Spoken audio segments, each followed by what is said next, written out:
every black artist or every black actor gets to a certain point, gets taken out. Whether it's Michael or Crosby or R. Kelly or Prince, they all either die under mysterious circumstances, Nipsey, or they become troubled and die of an overdose or some medication, or they get done for some sex crimes or whatever. I mean, in R. Kelly's case, every single one of those children were basically sold to him, allegedly sold to him by their parents.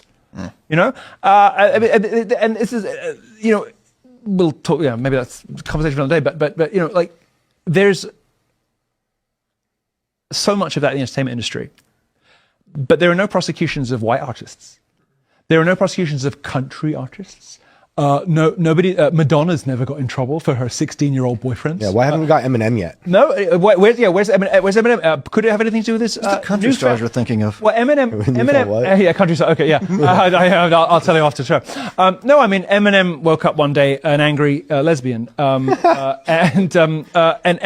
with very left-wing politics. I wonder why that might have been. Who knows? Who can say?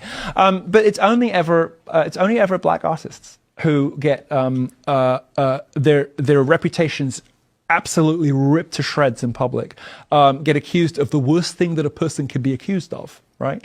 And always when they get a little bit too big for their boots, a little bit too outspoken, a little bit too edgy, or a little bit too quote-unquote uncontrollable, when they won't take their meds, when they won't do as they're told, when they won't shut up about Israel, when they won't shut up about contracts, when they won't do as the establishment and as the architecture, the machinery of the industry wants them to do, suddenly they're guilty of underage sex with kids, people trafficking, all the rest of it. Well, I mean, maybe the truth is that the whole industry does it. Maybe the truth is that nobody does it, probably closer to the first one.